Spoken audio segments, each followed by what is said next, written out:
help. We had wonderful, wonderful people working with us by this time, Michael Scoggins being one of them, and a lot of different people who were really talented and adding a lot. But I felt like I needed somebody working with me very closely that had, even though I had a strong sort of native interest in arts and history and culture, I was not trained in the museum field. I'd worked in one museum at this point, and as a volunteer for an arts council, I probably had a good 15 years of experience, but only 8 of those years was in a paid museum professional job. And I didn't have the sort of museum theory background or the museological background.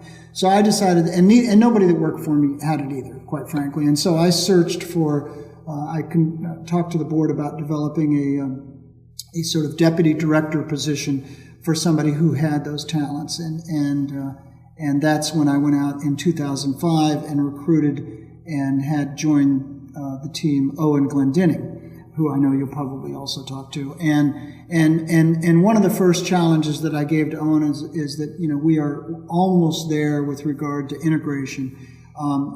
It'll always be problematic because you have some people sitting here and some people sitting here, and there's always going to be the sort of them and the headquarters and us and them and they. And I said, but we really need to mitigate that as much as we can, and we need to listen to our people, and we need to try to be very careful how we try to make this next sort of level of change.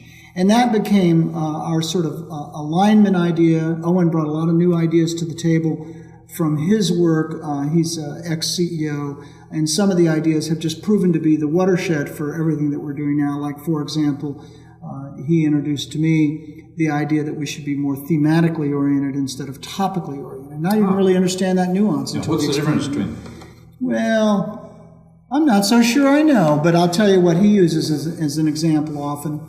A theme is something that has sort of a broader and deeper context than just a topic. A topic is, let's talk about birds, or better yet, a topic like might be slavery, and you might think a theme about slavery would be, well, slaves had it really hard, Well, actually, a theme is more something like enslaved people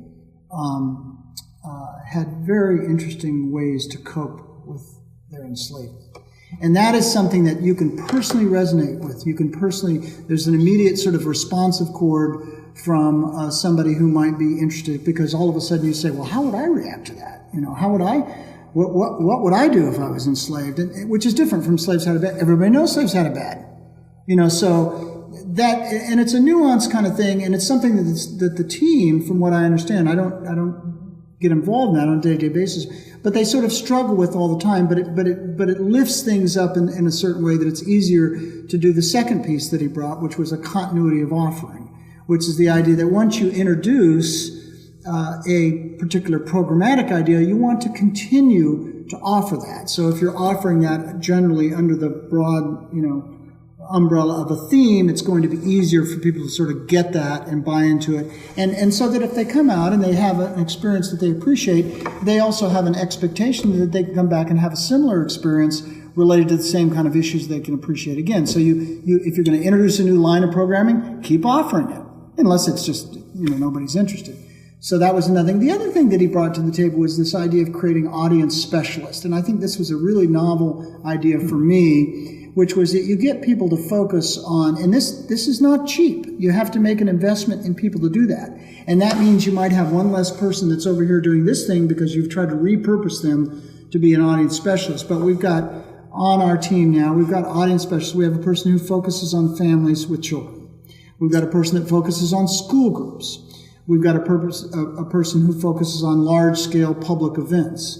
We've got a person who focuses on adults. And so the idea is you basically take your most fundamental audience segment and focus on them so that you get to know that audience, you get to know what they're interested in, and then you're familiar enough with the unique resources you have that you can create programs that connect with those audiences. Cross-cutting, yeah. Yeah, things like that Owen brought to the table. I asked Owen once, I said, well, have you been able to carry out these ideas you've had in other jobs? And he said, not fully until I got here. And that's because, of course, I didn't know enough to tell him not to do anything. So he just did whatever he wanted to, and it worked out okay. No, but he's been a great boon to us. And the fact of the matter is that I think in my particular role in this has been more about being open to different ideas about doing things, and also having my own ideas about how to build a systematic approach to delivering services. And, in science, it's not unusual to think about systems and systematics and what have you, but I don't think people always think about that in terms of administration outside of, the factory floor, for example. But at the end of the day, we're delivering a product, and that product has many different faces. One is social capital. So we always have to be cognizant of what are we doing here? Are we doing education? Are we doing enjoyment? Are we doing entertainment? What are we doing? And in my mind, we should never miss an opportunity to use the resources that we have to create a particular kind of social capital. So, for example, all the work that Michael does on researching history, it has there's so much content that he has built up that could be used for so many different good purposes. And there's no use in building up this content or identifying it or pulling it together unless you can somehow turn around and deliver it back to the public. And so we're very keen on that idea that we have a responsibility. If the taxpayer is investing in us, if a donor is investing in us, if we're going out and earning $1 based on those resources that have been entrusted to us, then we have to turn around and create something that's substantive and meaningful for our visitors. And that's what we've been trying to do ever since.